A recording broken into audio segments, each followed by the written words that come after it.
So let's cultivate our motivation.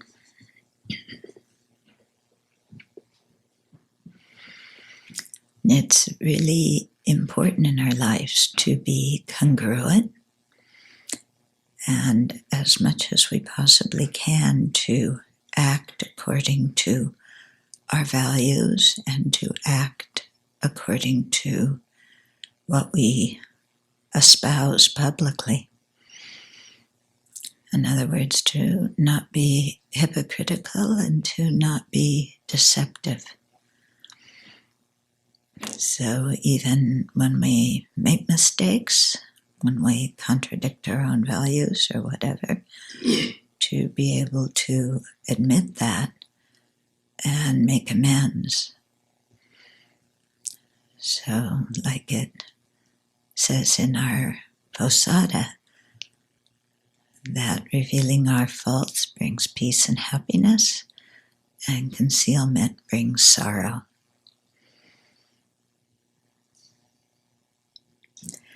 And so this is, if we can do this, or to the extent that we can do that, that's the extent to which we live an authentic life. So we're not perfect. We're going to often mess up.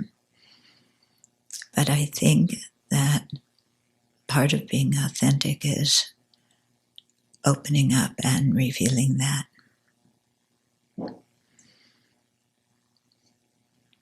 And so in the same way that we have the value of great compassion towards all living beings, but it's very difficult to actually hold that in mind during the day and to act according to that,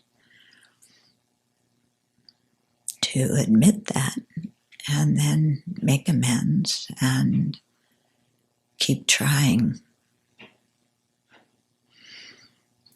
So in the same way that when we don't like something, we ruminate about it and go over and over and over it again, each time increasing our jealousy or our anger or whatever it is, the negative emotion we're having.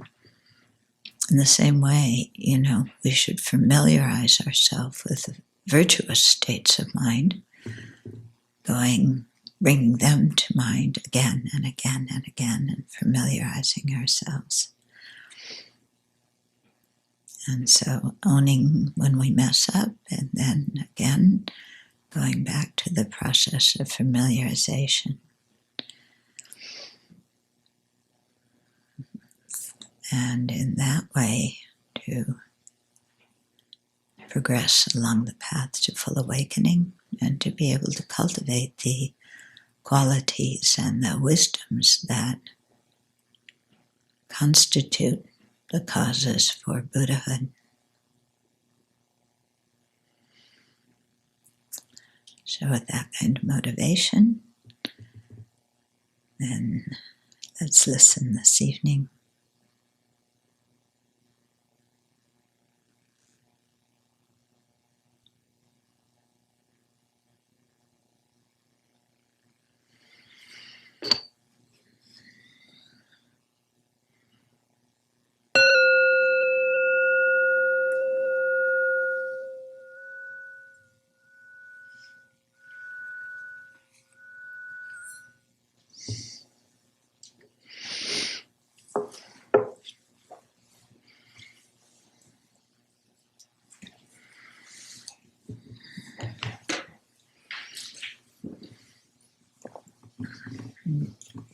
So a few things have happened in the last few days that led me to make this motivation. Situations I've heard of where people are acting deceptively or not acting according to what they espouse or the face that they show publicly.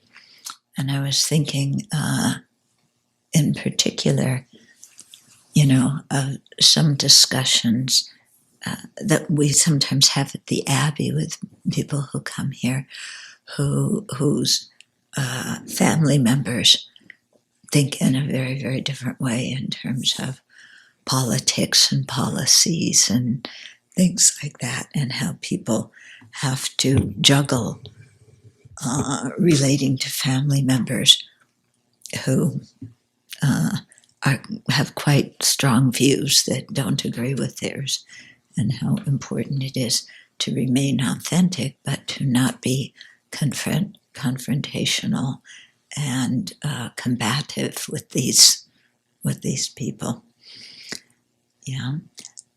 And then also the topic has come up in some discussions about, when people do express racist or, other kinds of bigoted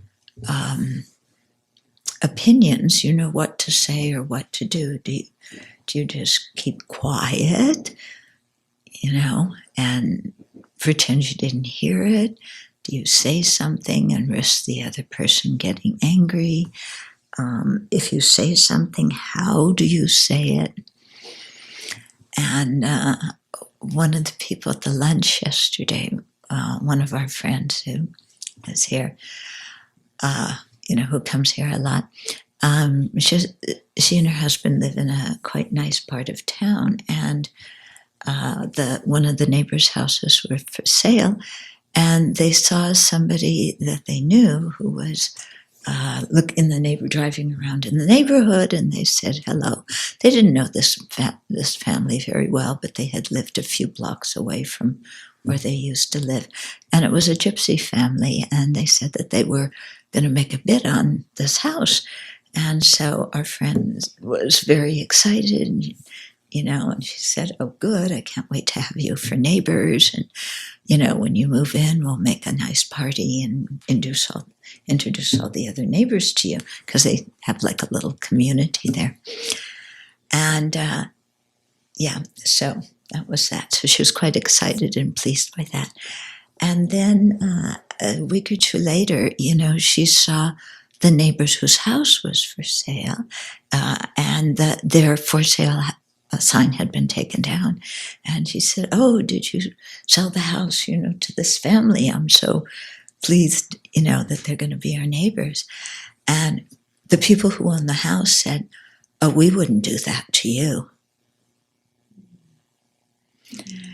And our friend was just like stunned, totally stunned.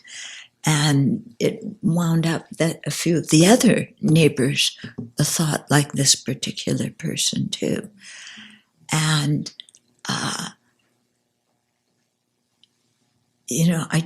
I think she was I don't know what she said. I need to ask her actually. Because she was so stunned. And when she told the story, I was too. It's like, because it's hard to believe sometimes that people that especially, in your own community, would think and act like that. Yeah. So to me that, it's, how do we deal with those kinds of situations and remain true to our own values and speak up, and yet remain as a friendly neighbor and not create a lot of conflict? Yeah. So that's a real challenge, but I think it's something very important, because if we ignore that, then that it's, in a way, it's kind of like subtly condoning that way of thinking. Yeah. There was an interesting article by James Comey in the New York Times, and he talked about how Trump wears on people like Barr and, Cohen and all these different people. And it was a very, very interesting article. And I'm talking about this, because it has to do with the mind and the way human beings think, and about ethical conduct. I really recommend the article if you can read it. It's still there. But he was saying that, you're in meetings and the president would just speak. And here I'm just using the example of Trump. It happens all the time in our own families, in our own workplaces, and so on, But the president would just speak kind of nonstop and lay out his ideas. And then when there was time for discussion, his position was so strong and clear that nobody dared say anything. Yeah. And how this, even though Comey was saying, even though you feel uncomfortable inside about what was said, nobody else is saying anything.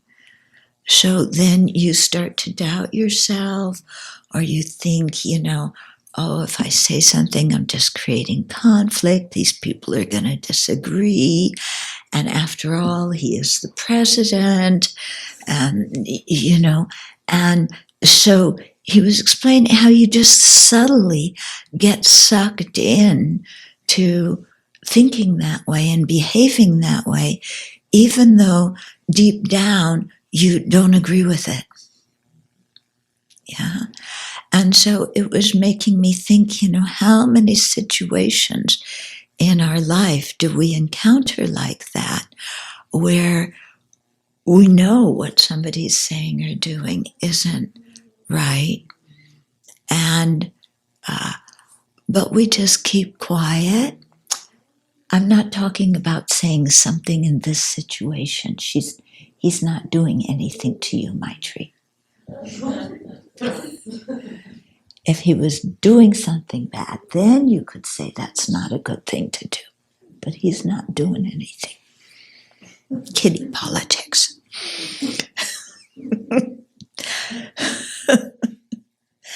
Yeah, but how easy it is, that there's a kind of group think sometimes, and you don't really feel comfortable with it, but you can't say anything. And then how slowly your own mind changes.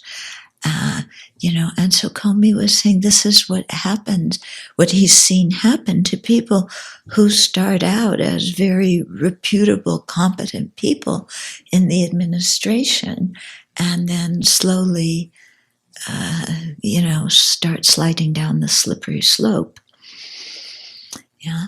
So it was making me think, all these kinds of things that I hear and see. It's like, okay, well, what about me? Do I do that?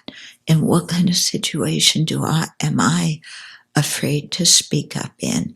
And do I just acquiesce to things that I don't think are good because I don't want to stick out,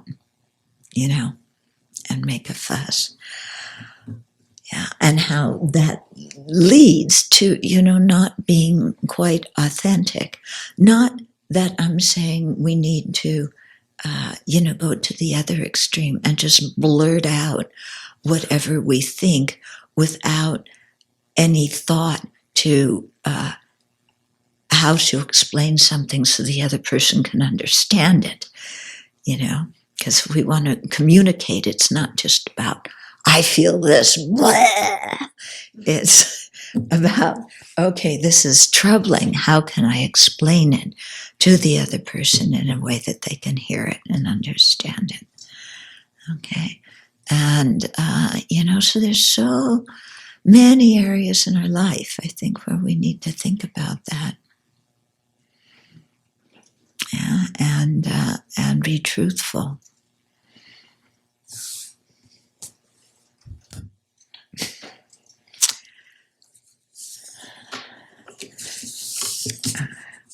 Okay, so we're back to categories.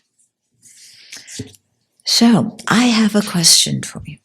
Last time we were talking about different kinds of ways, different divisions. Yeah, do you remember what they are? Yeah? There it is. There's 4 of them. Yeah. One is like where the categories split completely and cover everything. Yeah.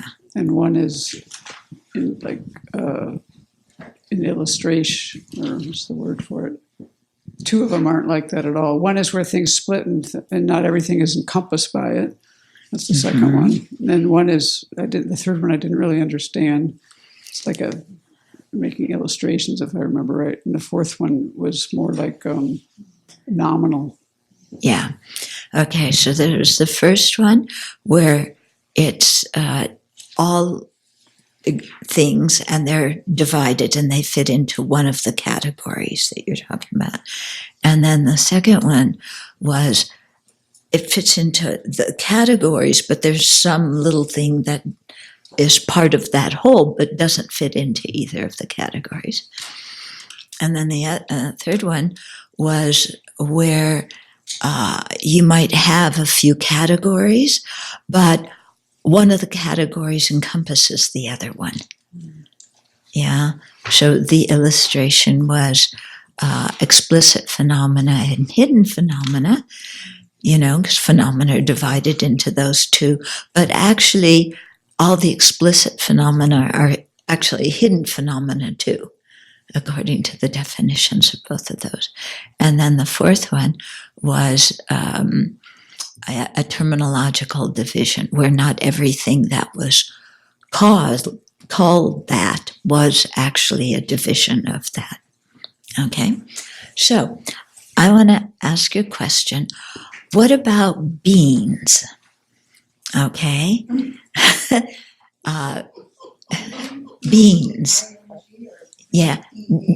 BEANS, as in kidney beans, garbanzo beans, lima beans.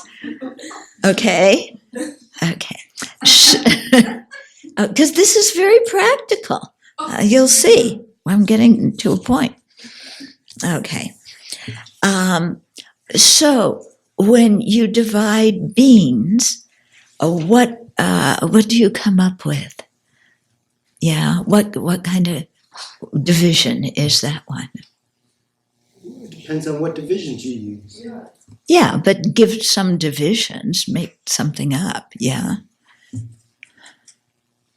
An example of a true partition with nothing left over would be those who eat beans at the Abbey and those who don't eat beans at the Abbey. Okay, yeah, that's one way to divide it, right? And that would be a partition with nothing left over. Except what about people who eat beans sometimes? Or eat some beans. So maybe you have to divide it into three categories. Those that don't eat any beans, those that eat all beans, and those that eat some beans. Okay, yeah. Oh, now green beans, where do they fit in? Are they a division of beans or are they a terminological thing? Are there beans inside? Yes. Yeah, they're just not a mature bean. Yeah. They're just pods. Yeah, they're the pods. So are they beans or are they a terminological thing, something that's called beans, but they're not real beans? They are beans. So They are division. beans. A different kind of division would be fresh beans or dried beans. Yeah. Okay.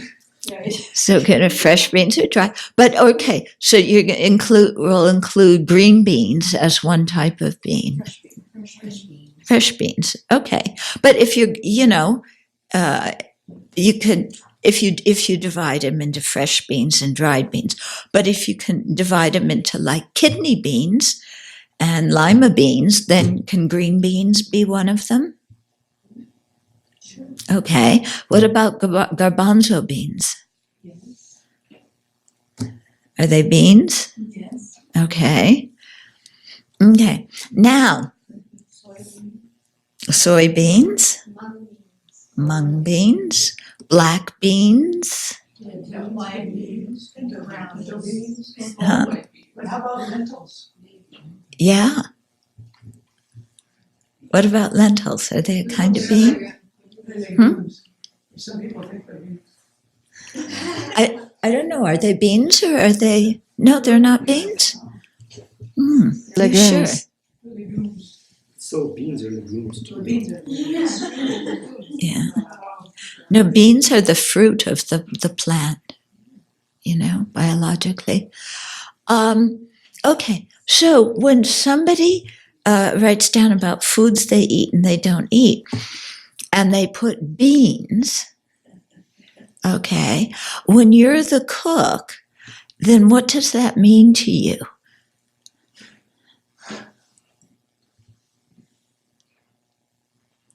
It means they eat lentils and green beans, but none of the others. Okay, it means they eat lentils and green beans. Yeah, but none of the others. In the kitchen, sometimes the word bean is crossed off and then it just says like dark beans or like only light beans, that kind of thing. And then you have to decide what's a light bean and what's a dark bean. That's true. Okay, but if somebody just says they don't eat beans, then do you make a lot of dishes with, let's say, garbanzo beans, thinking that they don't count as beans, or lots of dishes with yes, I'm making a point. Then you I'm serve, being truthful here. then you serve tofu in addition to beans if you're the cook, or you find out what that person can eat Yeah, other than beans. yeah. But sometimes, yeah, there's many kinds of beans as dishes. Yeah. Musical fruit. Yes, it's very musical.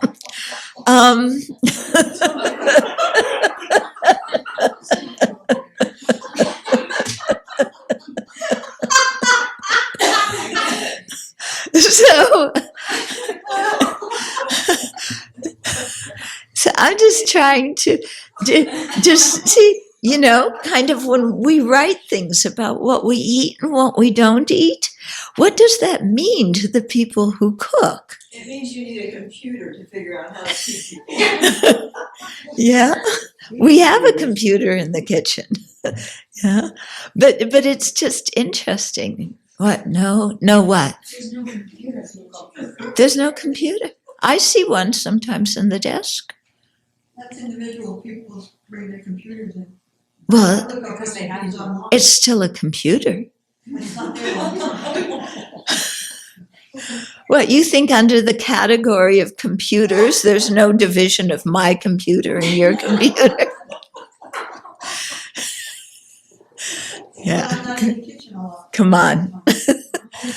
Okay, so it's just an interesting thing, when people say they eat this or that, kind of what gets communicated, yeah, and is it necessary to spell out all the different kinds of beans, or is just saying beans sufficient, or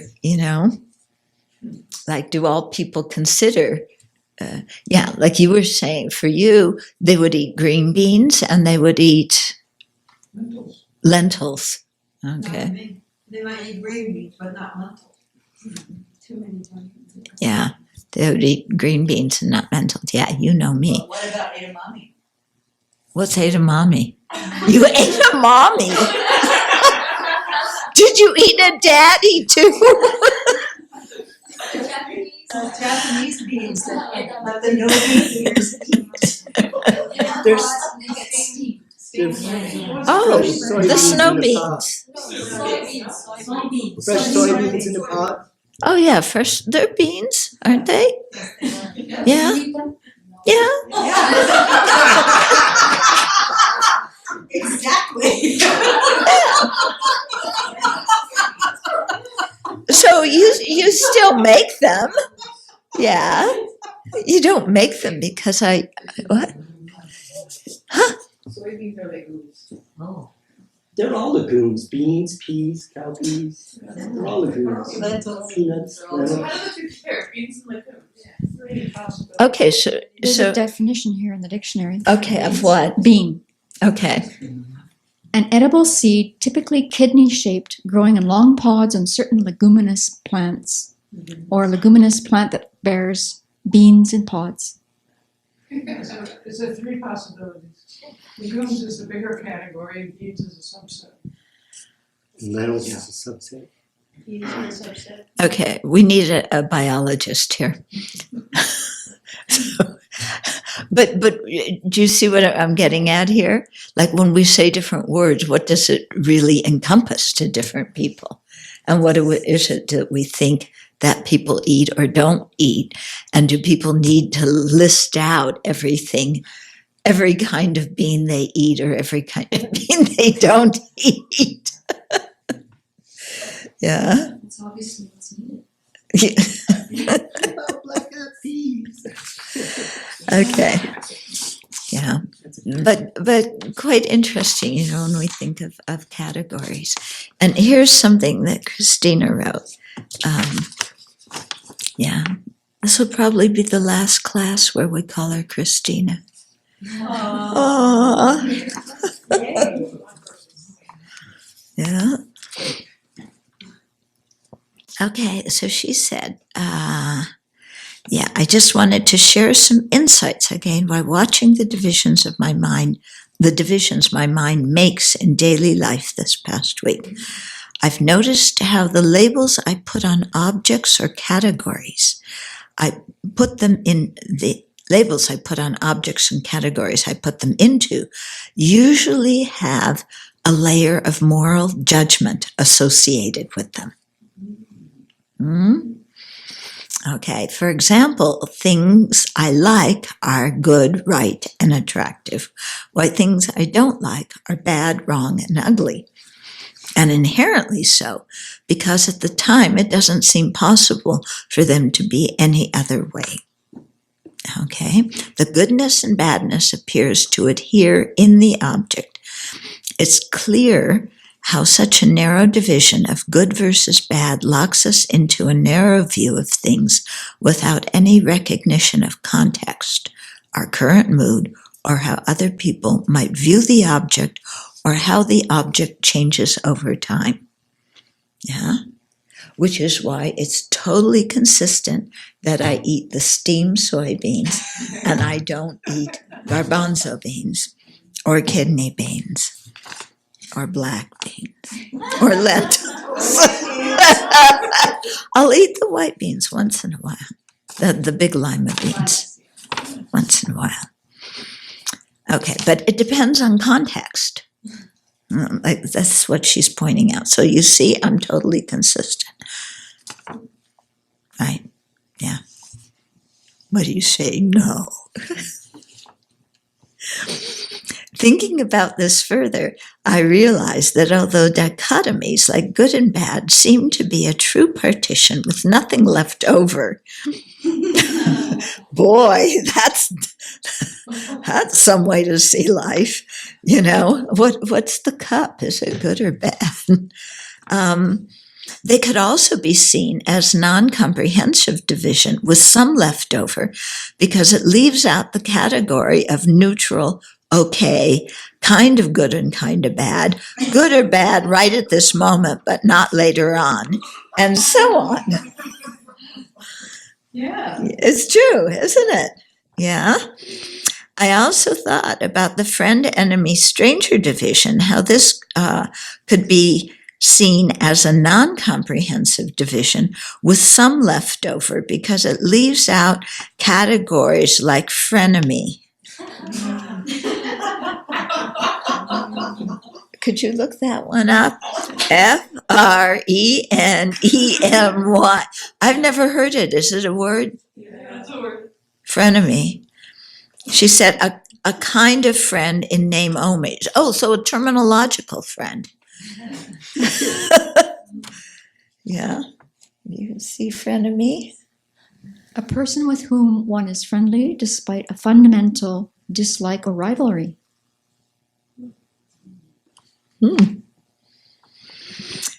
Okay, because,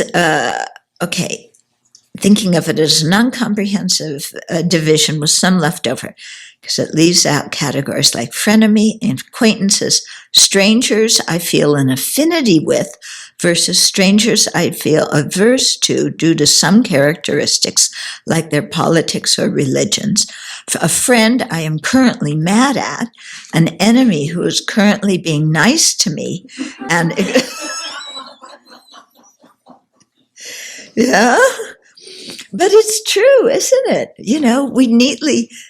We usually think friend, enemy, and strangers, but if we think more deeply, there's really a lot of other categories, what we might call gray areas. These are basic observations, but on the meditation cushion, they actually seem quite profound to me, because I saw how my mind creates the world I inhabit by labeling objects or situations as inherently desirable or undesirable when there are actually many, many ways to view them. Yeah? So that's a good observation, and, really thinking, applying all of this to our life, really thinking about how the kinds of categories that we have in our mind that we may not even be aware of, but that we are the lens through which we see things. Yeah, like good, bad. Yeah, I don't like. Yeah, it helps me, it harms me. And, those are categories that we divide things into, but often without even realizing we have those categories. Yeah. And then we put somebody in that category and or something in that category, and it remains that way. And in that way, we often can really trap ourselves. Yeah, especially if we say to ourselves, I never like people who fill in the blank, And then, of course, you meet somebody who does that, who's a very nice person. And then you get very conflicted. Yeah. Because you already kind of made a determination to yourself that you never are going to like people like that. But then here's somebody you met who is like that you like. So I think we were at exercise 20.1, right? Did you play with the exercise? Okay, so let's have some people who played with the exercise, who did it. Venerable Tarpa and... Okay, let's have Venerable Lamsal. Okay, so you do the first one. Okay, don't look at the book. What's the definition of a form source? The subject, an object apprehended by a visual consciousness. Form source, there's... also called visual form. Yeah, you have to be more specific, because form source can also include the eye organ. I don't know, I just used the definition given in this book. Okay. The How about definition when of you this use... book is an object. Well, you can use visual form. But yeah. They had it for us both. Yeah. So visual form. What is the definition of a visual form? Object apprehended by the eye consciousness. Yes. Yes, that's right. Oh, no, that's what you say. It follows that the subject, an object apprehended by the visual consciousness, is a visual form. I accept. Why do you say the subject, an object apprehended by the visual consciousness, is a visual form? My memory. Okay. Because I have to look at the book. Because it and visual form are share the 8 doors of pervasion that are shared by a definition and a definiendum, and they are established as having a relationship of definition and definiendum. Yeah. Okay. It follows that an object apprehended by a visual consciousness is a visual form because it shares the 8 doors of pervasion of a definition and definiendum. I accept. And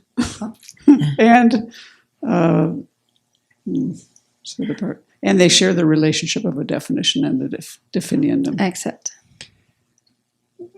That's really? What are those 8?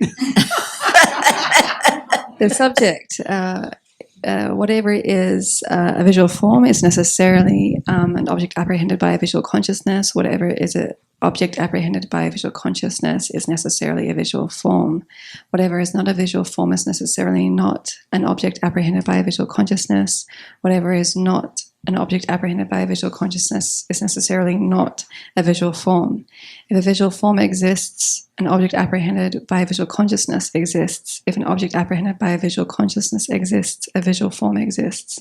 If a visual form does not exist, an object apprehended by a visual consciousness does not exist. If an object apprehended by a visual consciousness does not exist, a visual form does not exist. It follows that these 8 pervasions exist between an object apprehended by a visual consciousness and a visual form. And then because of that, the object apprehended by a visual consciousness and a visual form are ascertained as having the 8 approaches of pervasion that exist between a definition and a definiendum. Except. Now it follows that an object apprehended by a visual consciousness and form source are established in the relationship of definition and definiendum. I accept. Why? It is so because in order to apprehend visual form, one must first ascertain, to apprehend visual form with a valid cognizer or a reliable cognizer, one must first ascertain an object apprehended by a visual consciousness with a reliable cognizer. And they are mutually different, and they are mutually exclusive phenomena. No. mutually different. Mutually different phenomena. They're different. Yeah, that's what he says. Okay. It follows that they are mutually different phenomena, and that in order to ascertain with valid cognition a visual form, one must first ascertain with valid cognition an object that is ascertainable by visual consciousness. I accept. That's the end. Wait a minute, I want to go back. You're saying, what was saying before? You're saying that... So they are established in a relationship of a definition and a definiendum because, one, they are mutually different phenomena. And two, Okay. in order to ascertain visual form with a reliable cognizer, a person must first ascertain an object realized by a visual consciousness with a reliable cognizer. Okay. Apprehended by a visual consciousness. So it says now, abiding in bliss, dissolve into rainbow light. That's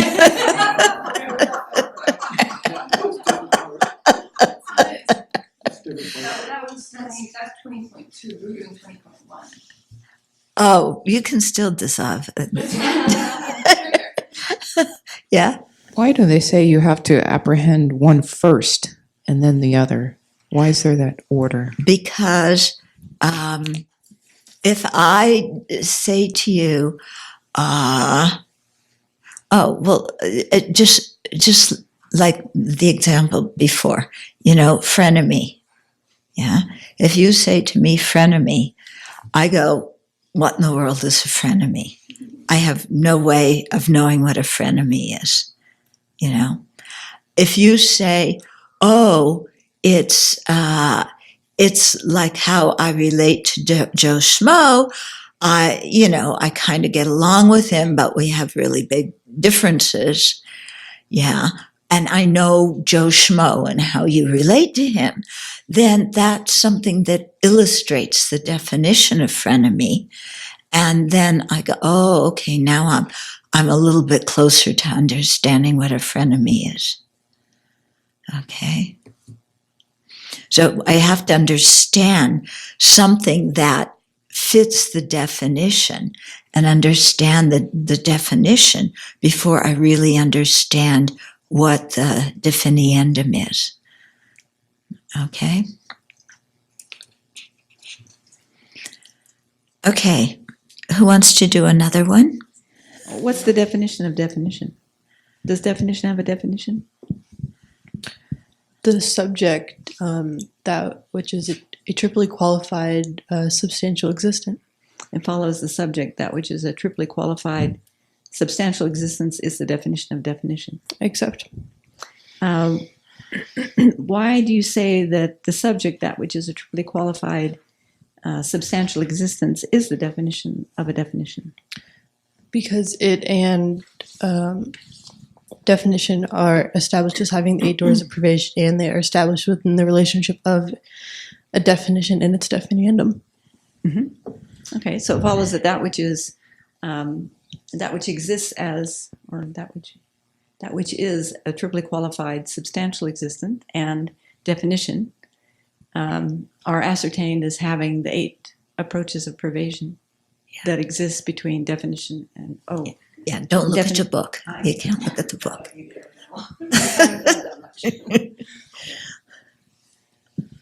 I accept. Really? What are those 8? Prove it.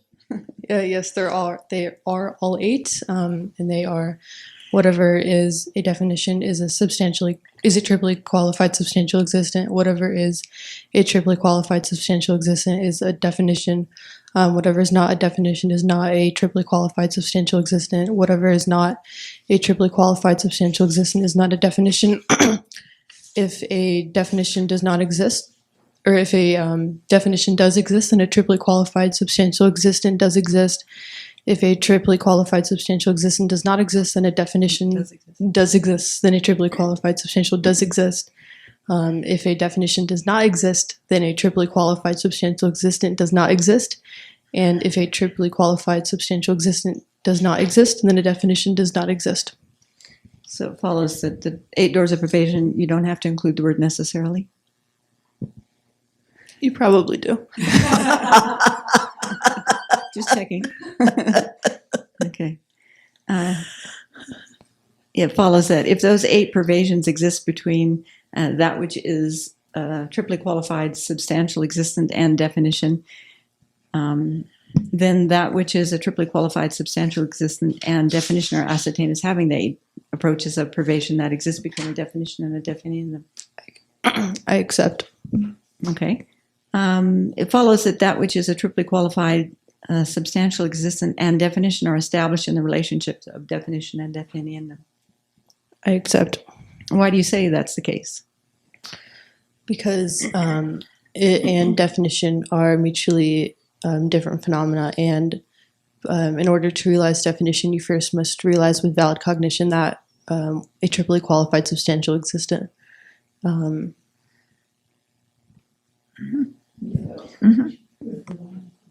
With reliable cognition. Okay. So it follows that if they are mutually different phenomena, and in order to ascertain a definition with valid cognition, a person must first ascertain a triply qualified substantial existent with a valid cognition. I accept. Okay, good. Okay. So, clear? Huh? Clear as mud. Okay. So practice this next week. Yeah, you have to practice, with somebody and go back and forth and say this again and again and again. And then it becomes clear. And then you begin to see, when you're setting up the syllogism, even of giving a definition, that first you have to check if the reason applies to the subject, and then you have to check if there's privation between the reason and the thesis or the predicate. Okay, so you have to use those things in this case, just even to define something. Yeah? Okay, so, there's a lot of things here. Okay, let's do 20.4. Okay, so here he's saying, that you can. He's saying, identify what would be the problem with defining the definiendum in the way that it is in these following numbers. You will find that the problem is that the proposed definition does not include all that it should. That's one alternative. or the proposed definition includes more than it should, or 3, there are faults of non-occurrences where you can't find anything that fits the definition. Okay, so what would be the problem with defining color as that which is suitable as a red hue? It's what? It doesn't include everything. Yeah, it doesn't include everything. Yeah, so it's too narrow of a definition. What would be the problem with defining color as that which is visible? It's too broad. Yeah, it's too broad. It includes more than it should. What would be the problem with defining a permanent phenomena as the non-momentary?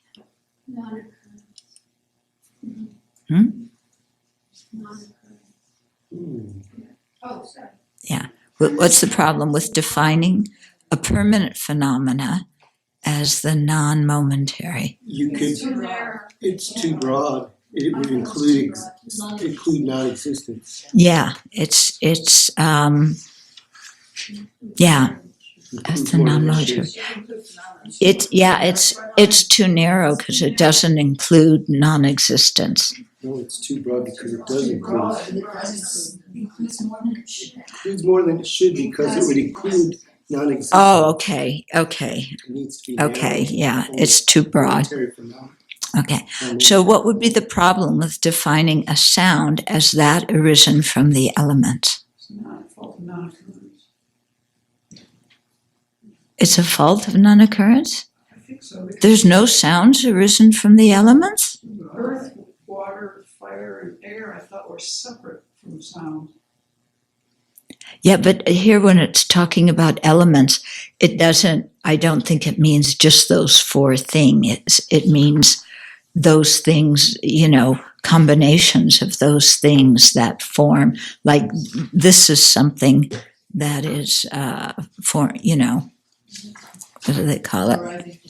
Arisen from the elements. It's not just talking about those elements. It's talking about things arisen from the elements, which would be, the gong and our body and the table and everything like that. Okay, so what's the problem with defining sound as that arisen from the elements? It doesn't involve non-occurrence. It includes more than it should. Well, aren't there sounds that are risen from the element? Yeah, there's things that are risen from the elements are just tactile. Huh? Aren't things that are risen from the elements? No, remember when we studied sounds? There was one division of sound as, a sound arisen from the elements. And things were like the ringing of the gong. So there are 2. There's the sounds caused by elements conjoined with consciousness, Yeah. and sounds not conjoined with consciousness. So this one doesn't include all that it should. No, it includes more than it should because lots of other things are arisen from. Oh, okay. Looking at that. Okay. Well, wait a minute. Maybe it's a little bit of both. Are you sure?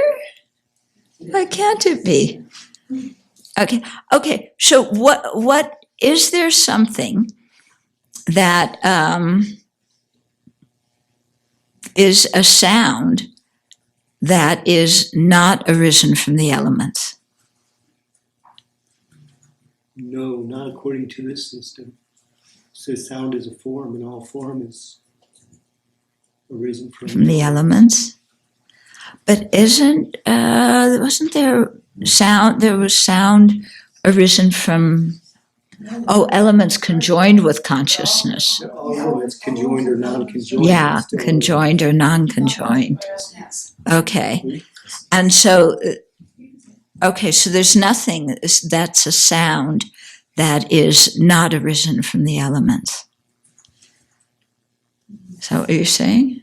I see it as a situation of non-occurrence because tangible objects are divided into objects that are elements and tangible objects that are arisen from the elements. So I think sound is a separate category, and that arisen from elements would be a tangible object, not a sound. not a sound object. Look at the divisions of sound and see what he has. Yep. Doesn't articulate sound caused by elements. Yeah.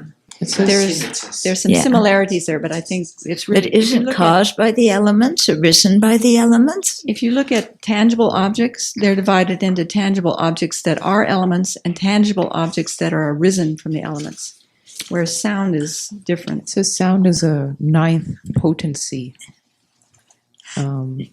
So it's No, but tangible objects that are arisen from the elements are different than that arisen from the elements, isn't it? Yeah. It says, thus, like the other, sound too is materially established, but not in the same sense that other forms are. Also, sound has an extremely short duration. Thus, in their way of thinking, the four elements provide the bases for all material phenomena. All the rest of matter, visible forms, sounds, odors, tastes, and the other tangible objects, such as smoothness, are arisen from the elements. So all visible forms, sounds, odors, tastes, and so on are arisen from elements. Okay. So what's the problem of defining a sound as that arisen from the elements? It's too broad. It includes all form. Yeah. Yeah. That arisen from the elements would include all form. And sound doesn't. Okay. Let's right. Could you read that sentence again? Venerable Sangha Gaudro. Let me see if where's my, I had a note. 182. Right down at the bottom before the note. All the rest of matter, visible forms, sounds, odors, tastes, and other tangible objects such as smoothness are arisen from the elements. Although I have never seen it done this way, it seems that it would be suitable to divide all matter into the same two groups, as the tangible objects are divided into the elements and what is arisen from the elements. Top of page 183. So even though only tangible objects are divided in that way, he's saying it seems like all matter could be divided in that way too. But he was saying all matter could be divided into either the elements or that arisen from the elements. The tangible objects are divided into those that are the elements and those that are arisen from the elements. Yeah, but that's a division of tangible. Right. But into tangible objects. Yes, I realize that. But what I'm saying is, he's saying it would be suitable to do that with all groups. I don't think so. I think only the tangible objects could be the elements. The others are all arisen from. Oh, okay. So that's why he probably has never seen that. Yeah. Because all sounds are listed as having been arisen from. None of them are listed as being the elements. It would be the same with odors, tastes. Yeah. Right. But what she said is it seems all matter could be divided into the elements or that arisen from the elements. Yeah, he says, although I have never seen it done this way, right. It seems that it would be suitable to divide all. Yeah. It doesn't seem to me like it would be, because all the others are arisen. They're not the elements and arisen. That proves his point. Yeah. They all contain the elements. The elements are contained in all matter. Yeah, that's why they're arisen from it. But they include, as tangible objects, they include the four elements as the tangible objects. Yeah, but here he's just saying all matter, which includes form and everything. You know, you have this whole thing of all matter could be either the elements or that arisen from the elements. I see that. Well, I'm saying that there's a problem with that, is that you couldn't say that a sound is an element. It's arisen from an element. But that's why he's not saying and, it's or. It's either an element or arisen from an element. So a sound is arisen from an element, but it's not an element. So part of that division has four things and part of that division has Oh, okay. So he wouldn't divide each group into that. He would divide No, all. I see. that's yes. what he said, all. Right. Yeah. You know, okay. all matter. Yeah. Okay. So 5. What would be the problem with defining a consciousness as a non-mistaken knower? Too narrow? What's an example of something that's a consciousness but not a non-mistaken knower? Wrong consciousness. What are those?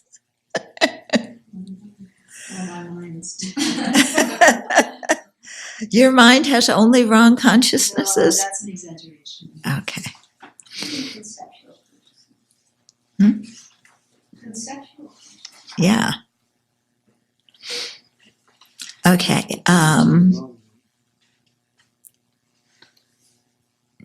So what would be the problem with defining an uncertain consciousness, that is a doubting consciousness, or a consciousness of suspicion, as a knower that thoroughly engages its objects? Its object. There's non-occurrence, yeah. Why? Yeah. I was wondering about that. This one I bothered to look up. Stuff in the book. The other one I was wondering something else. But if you had a doubt that was tending towards the fact, would that be a non-occurrence? Or is it just that the definition is too broad? Here. It really can't be thoroughly engages. You know, thoroughly engages in the book said it meant that it knows the object exactly as it is. Right. So does a doubt consciousness, even one inclined towards the correct conclusion, does that know the object as it is? Does it know the object correctly? It doesn't seem so to me, but I wasn't so sure when they say tending toward the fact. Yeah. Tending, it's still a doubt. Mm-hmm. Yeah, it's still a doubt. And doubt doesn't know the object. So then it is a non-occurrence. Yeah. So there's no examples that would go in there. Yeah. Okay, thanks. Okay. Because even a correct assumption doesn't thoroughly engage the object, and it's one step up from doubt. Yeah? Okay. What exactly is thoroughly engaging with mean? That's what I looked up in the book. Yeah. Basically realization. Yeah. It Differential or direct. Yeah, it realizes the object. Okay.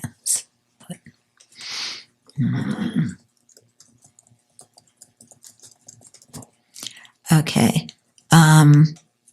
What would be the problem with defining a correctly assuming consciousness as a knower without a reason that does not get at an object with respect to which superimposition has been eliminated, although it adheres one-pointedly to the phenomena that is its principal object of engagement? There is no problem. It's too narrow, it doesn't include the other two. If you look it up, it includes all of that. This is without a reason. So there's the 3 types of correct assumption. This is only one of them. Mm-hmm.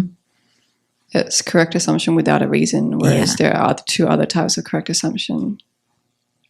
Yeah, one with a wrong reason. Yeah, Understand its reason. right. Okay.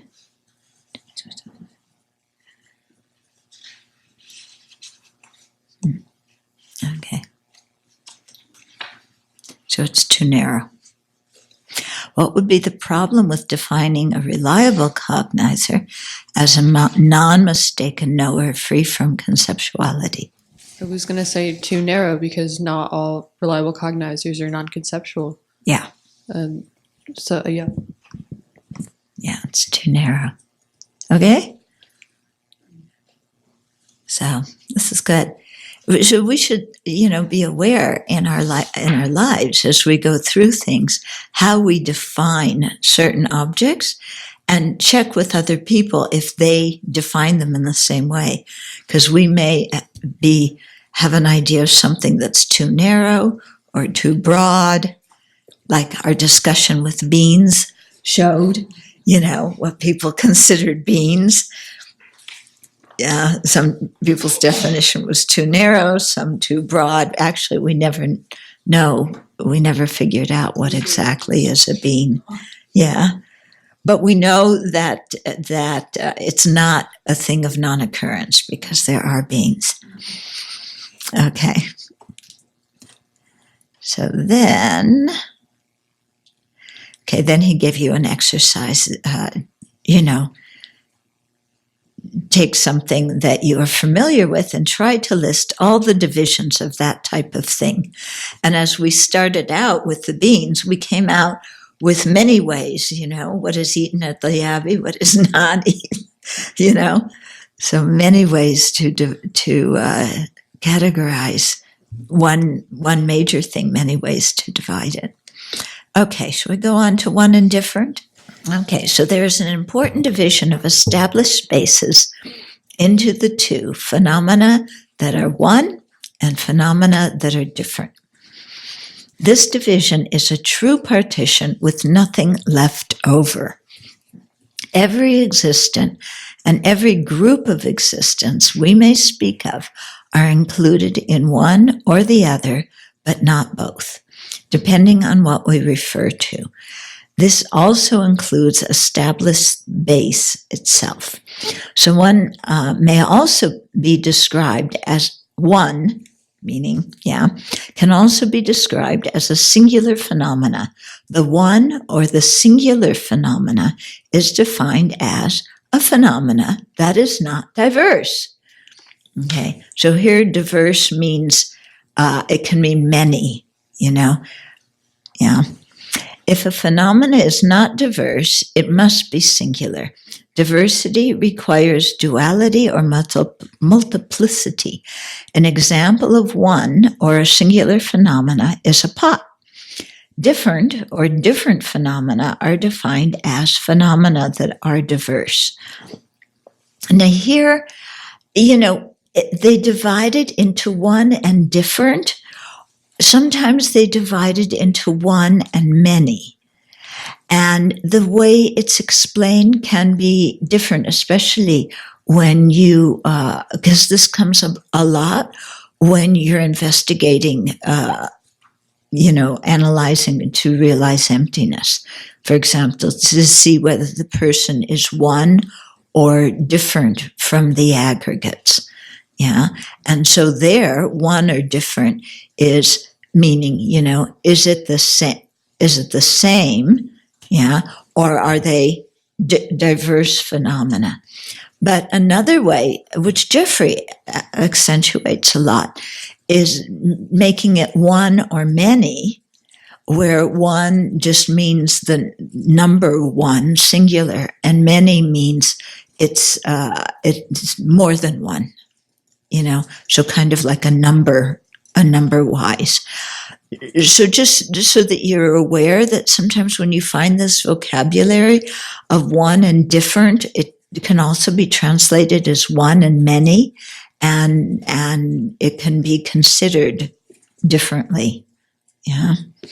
You might remember one time when Jeffrey was here and he was going through, do you remember that? And is this one or many, and is this one or many? And he was going through a lot of things. And it's quite interesting, because you say, is this one or many? And our instant reaction is one, but, the parts are many. So is it really one or is it really many? But that's another topic. Okay. If phenomena are diverse, there must be at least two of them. Thus, the definition specifies the plural phenomena. An example is the two, a gold pot and a copper pot. Back to gold pots already, which are separate and distinct phenomena. Okay? When you have, we don't have right here, but if we had two white cups, are they one or are they different? Different. Why are they different? Diverse. But they look exactly the same. If you broke one, the other is unaffected. He mentions that in here. Mhm. Yeah. Yeah. But in normal English, you would say they're identical, wouldn't you? You'd say they're the same.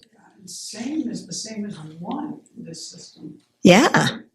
Same means one, but in regular English, same doesn't mean one. Yeah. Same just means they look alike. Doesn't mean they are the same thing. Yeah. So these kinds of things where the usual meaning of the English word and the technical meaning in debate are different, so we have to be aware of that. Okay, both of these definitions limit one and different to phenomena. This is a division of established bases, and in this tradition of thought, they are saying that a non-existent is neither one nor different. But isn't a non-existent different than an existent?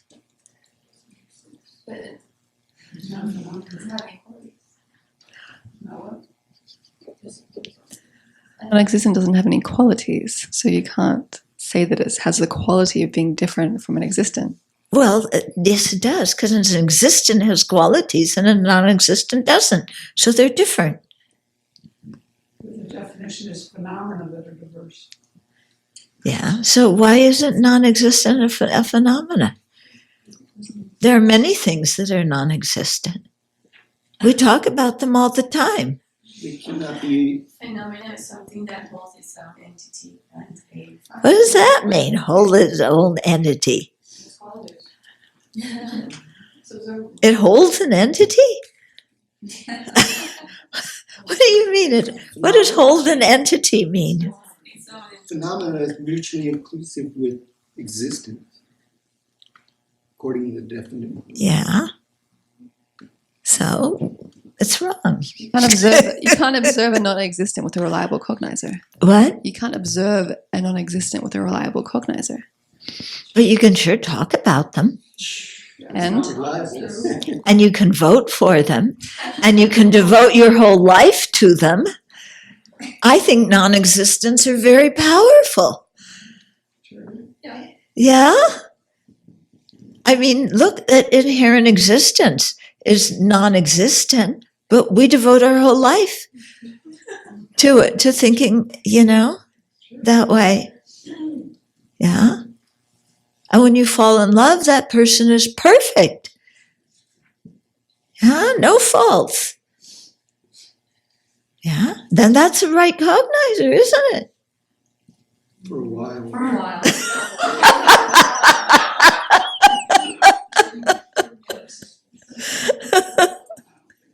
What do you mean for a while? It either is or isn't. That's not a good answer. You realize it's not.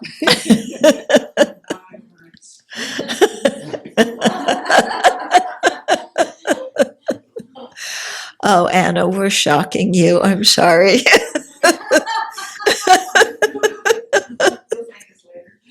Yeah. Okay. What does it mean to hold its own entity? A phenomena holds its own entity. What does that mean?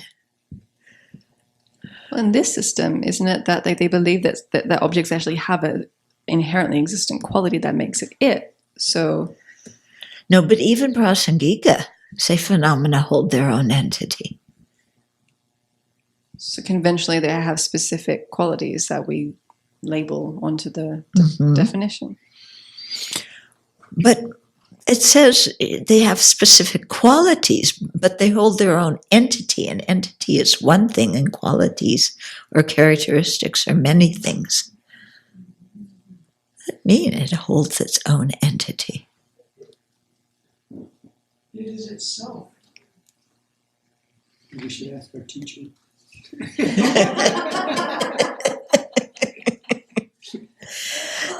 Now, this is something I've wondered for a long time. You see it in every debate book, in every definition. Phenomena holds its own entity. What does that mean? Yeah, Did you ask someone? probably. I think it means like it has its own conventional nature. That's what I've been able to come to. But if you look for, as specific as they are for definitions, there's no definition for nature or for entity. Yeah, there's a few of these very key terms that are not defined. At least I haven't been able to find any definition. Okay, so I don't know, think about it. What does it mean? Okay. But a thing is identical with itself. Yeah, but that's something else. That's what we're getting into. Okay. Oops. Wait. Okay. Okay, this is a division of established basis, and in this tradition of thought, they are saying that a non-existent is neither one nor different. But if a non-existent doesn't exist, why do we devote so much time to refuting them?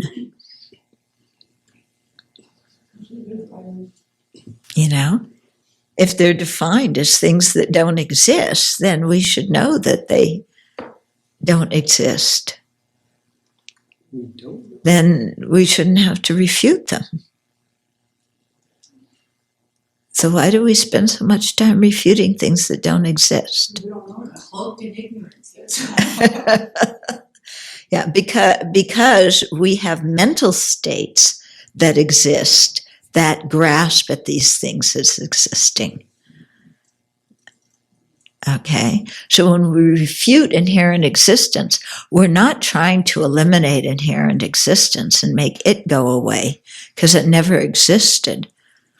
Yeah, what we're trying to overcome is the wrong consciousness that grasps at inherent existence. Because that's the troublemaker, is that consciousness. Yeah, the inherent existence is, as like, a horn on a rabbit's head doesn't cause you any problems. Yeah. And weapons of mass destruction in Iraq don't cause you any problems. What causes us problems are the thoughts that believe those things exist. Okay? So when we talk about the negated object in the meditation on emptiness, the negated object, what we're negating is inherent existence. It's never existed. Okay? But then there's the negated object of the path, and that would be the ignorance grasping at inherent existence. And that's a path is a consciousness that's understanding, reality in this case. And so, if you have a path consciousness, then it's an object eliminated by the path. Okay, meaning that it's a consciousness that's eliminated by a correct consciousness. Yeah, you have the object negated by reasoning, and the object negated by the path. The object negated by reasoning is inherent existent. The object negated by the path is the ignorance grasping inherent existence. Term grasping just stood out to me, Yeah. because the Buddha identified craving as the cause of cyclic existence. So there's this active process going on. It's not just perceiving inherent existence, it's grasping at. Yeah. So what is involved with that grasping? Okay. Well, first, the object appears to the mind as inherently existent.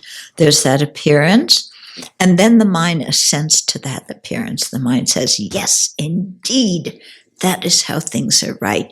And it holds that. Yeah? And so it apprehends that mind, or it apprehends that object as inherently existent, even though it isn't. Yeah, so it grasps it. But it's a different term in Tibetan, grasping inherent existence and grasping at Yeah, it's in. It's not the same word as in like the 12 links. That's a different. Yeah, that's why in the 12 links I translate it as craving and clinging. I don't say craving and grasping because it is a totally different term in the 12 links. Yeah, it's what is it? Upadana? Yeah, Upadana in the 12 links. Yeah. Okay. Where are we? Okay. The horn of a rabbit is grammatically singular, but it is not a phenomena that is not diverse because of not being a phenomena. But you can imagine a horn on a rabbit. Also, the horn of a rabbit is not different from, for instance, a pot. A horn of a rabbit is not different from a pot? Come on. Okay. Because of not being a phenomena that is diverse from a pot. But it is different from a pot. You can sell a pot and you can't sell a horn of a rabbit. But you can't say that a horn of a rabbit is. It doesn't exist. Yeah. But You can't say it is anything. But here it just says the horn of the rabbit is not different. So it is saying something is. It's not different. You're talking about it. Yeah. It's the subject of a sentence.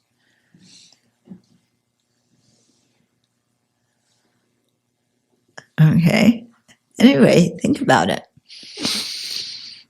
Okay. Normally we would say something like the horn of a rabbit is different from a handsaw.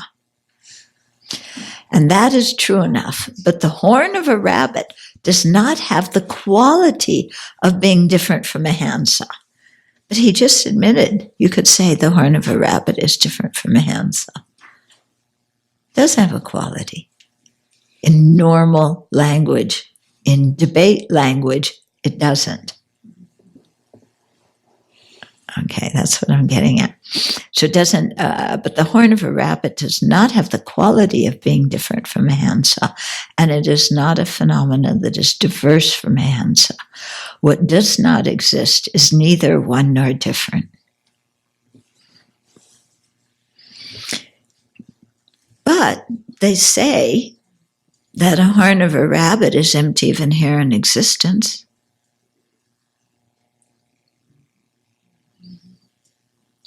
Why did they say that? Because if somebody says, is a horn of a rabbit inherently existent? The answer is no. So it's not inherently existent. And it's in the category of the selfless. The selfless include non-existence, because all those non-existent things are not inherently existent. So doesn't it seem like they have a quality of not being inherently existent? It doesn't have any qualities. If it doesn't have any qualities, then how can you say it's empty of inherent existence? It has that quality of being empty. It doesn't. Is absence a quality? Why not? We it better be a quality. If we say the I is empty of inherent existence, that's important. I think negations have more to do with how we know things than the objects, how the objects exist. Yeah, then? So when you have a negation of something, it has, I like to say it's more on the subject side than the object side. Because so then you're taking it away from the object. It's actually what the mind is doing with it. Mm-hmm. You can't have negation without having conception. Mm-hmm. So it's how you're conceiving it, how you're knowing it. So it's on the side of how we know things. It's not on the side of the object. Of the quality of the object. Right. That's what I think. Yeah. So you don't think that when we say, the self is empty, That you don't think that emptiness is a quality of the self? You know, empty. They say the two truths are one nature. Yeah, they depend on each other. But the difference is emptiness exists here. But we already showed last week that you could have the same nature and be mutually exclusive. Yeah.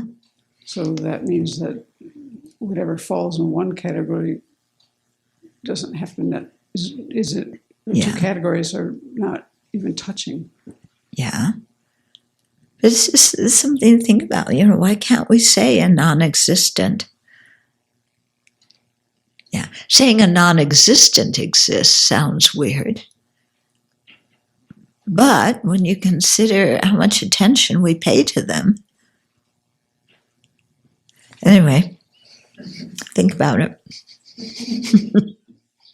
Yeah, it came up earlier. He talked about it in one of the very early chapters. Yeah. Okay. So what does not exist is neither one nor different.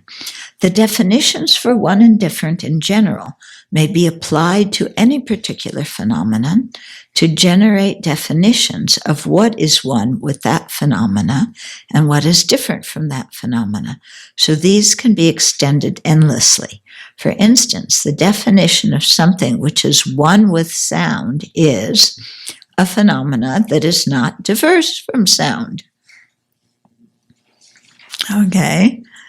An illustration is the sound of a drum, a pot, or a consciousness. Each of these is a phenomena that is... What did I do? Oh, the only illustration... Okay, sorry. For instance, the definition of something which is one with sound is a phenomena that is not diverse from sound. The only illustration is sound itself, for sound alone is a phenomena that is not diverse from sound. It's one with sound. In the same way, the definition of something that is different from sound is a phenomena that is diverse from sound. An illustration is the sound of a drum. Okay, why is the sound of a drum diverse from sound? Isn't it a sound? Yeah, they're different in name, so they're not one. Yeah. Different in meaning too.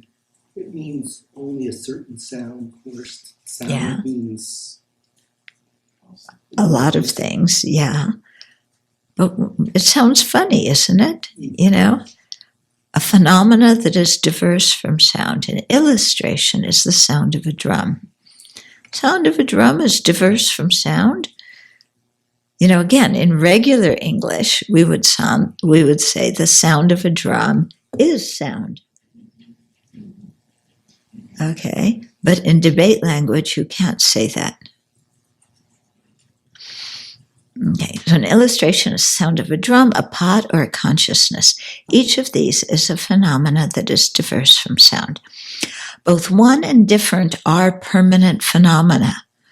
What? How come they're permanent?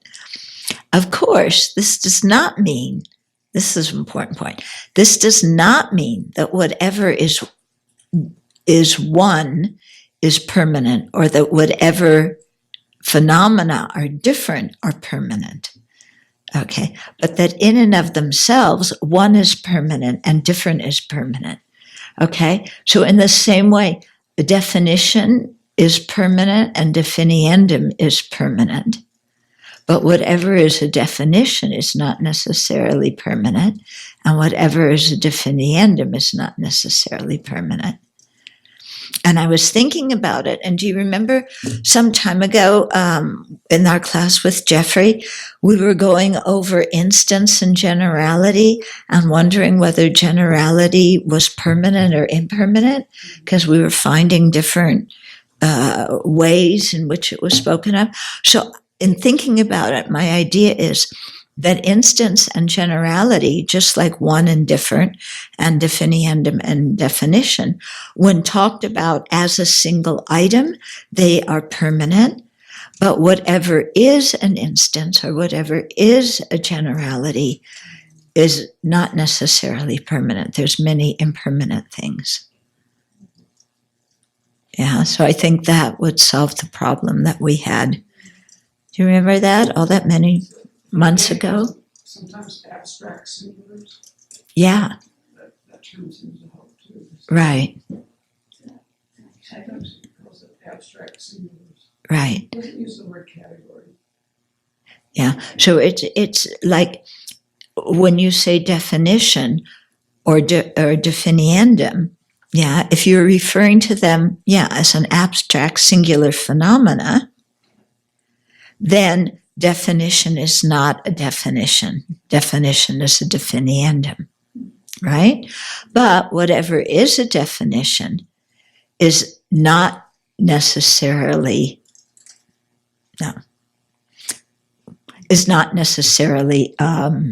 impermanent.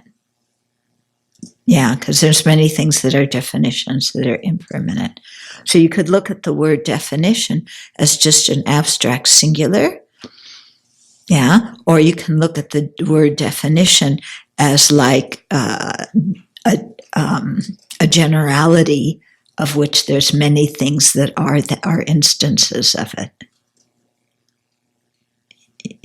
Yeah.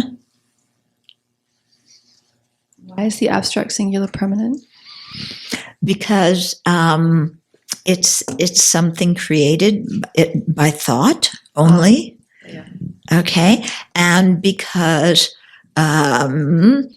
all the things that are abstract singulars, so the whole category is permanent because you have permanent and impermanent members, but the permanent dominate.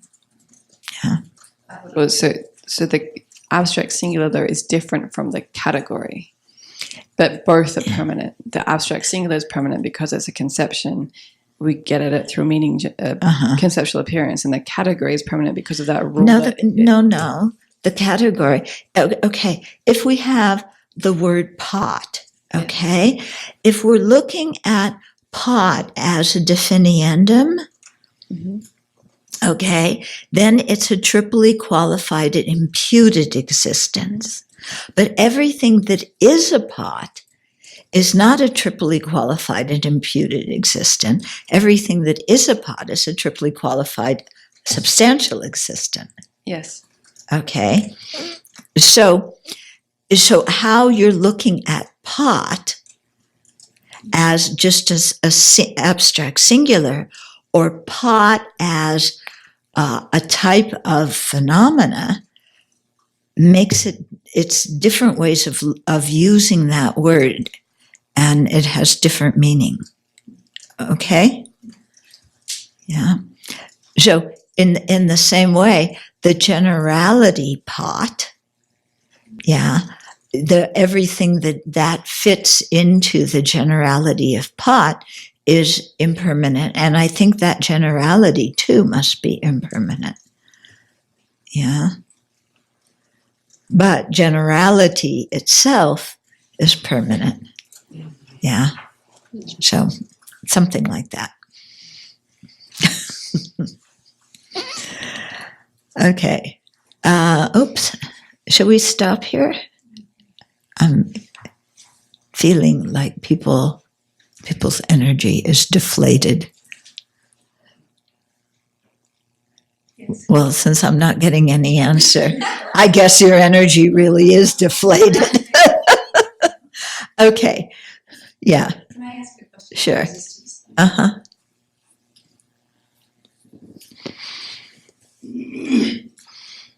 So the horns of a rabbit, you can have a mental appearance of it, a conceptual appearance of it. And that conceptual appearance does exist. Right.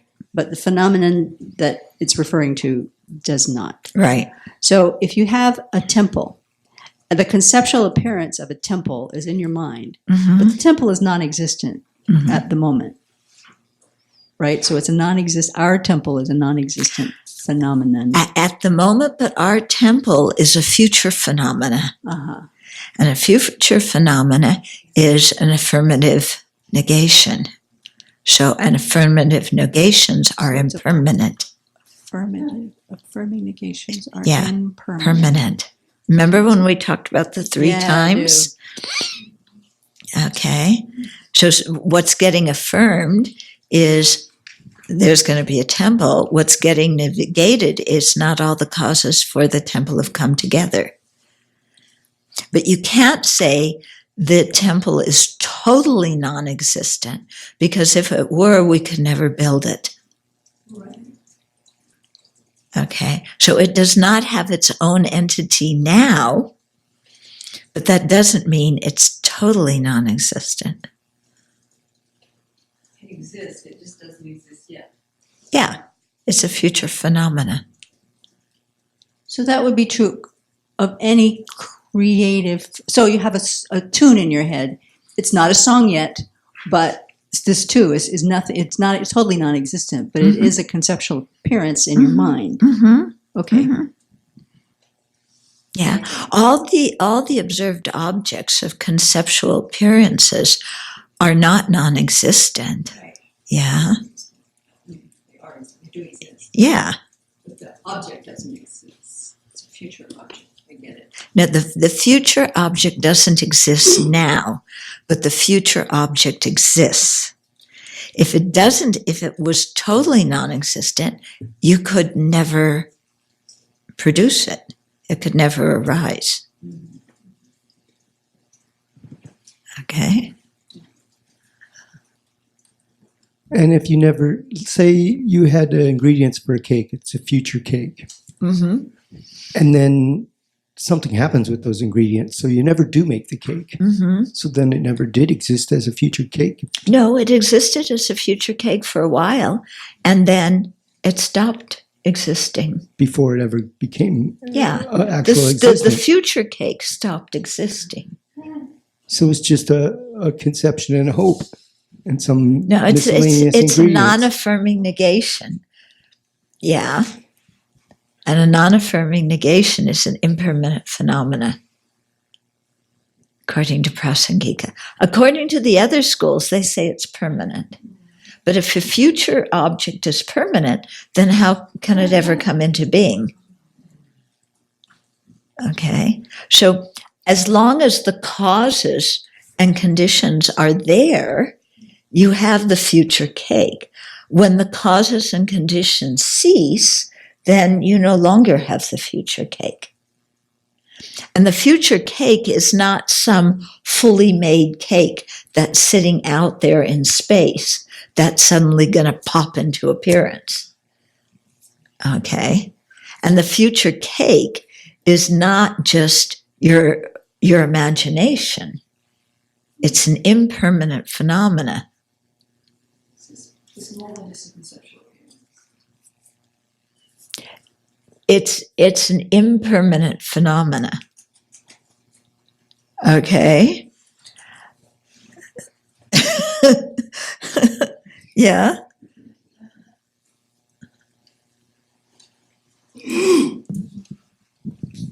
So this future phenomena that we're thinking about is not just a conceptual appearance, because that's a permanent phenomenon. So The conceptual appearance is the permanent phenomena. The observed object of the conceptual appearance can be an impermanent phenomena. okay. If you're thinking about M, is she permanent or impermanent? She's impermanent. Is your conceptual appearance of her permanent or impermanent? Permanent. But in the context of a future object, Mm-hmm. there's not, like as you said, there's not like M is sitting here next to me, a momentarily disintegrating. Oh, I see. phenomena. She's truly existent and apprehendable by your senses. And anything that you can't apprehend by your senses and that isn't truly existent is non-existent. Sa, yes. Okay. Okay. So the things that eagles see don't exist because you don't see them. And the sounds that the cats hear don't exist, and that dogs hear don't exist because you don't So hear there's them. a being that sees the future cake. You're thinking of the future cake as you want to see something already made with frosting on it or whatever. I'm just thinking. The question came up of like, okay, so it's an impermanent phenomenon. So it's momentarily disintegrating. What is momentarily disintegrating? The future cake. It is momentarily disintegrating because it is approaching production. If it were permanent, it could never approach production. It could never be produced. I can see I'm grasping it because it's like, but what is approaching production? The future cake. We had the cake out there. So we don't know we say it every day, but Yeah, I mean that's the way our mind is thinking. in the past, we had cake in the future. Sure, yeah, and then it's just going to like pop, yeah, and come in the present, and there's a time machine, and we can go back, and there they are, exactly, in the past, exactly as we imagine them. They still exist, frozen in the past, or they're already there in the future. We're just waiting for pop, and then there they go, just like in the movies. That's what we think. That is non-existent. Do you think that's our distortion of permanence? Yeah, no, it's just our difficulty in creative thinking, I think. So does your Buddhahood exist? Yes. Does it exist now? Is it in the process of coming into being? Do I really understand why my Buddhahood exists? I mean, I can say yes, but I don't really get it. Yeah. You have to understand how attaining awakening is possible. And that depends on real understanding emptiness.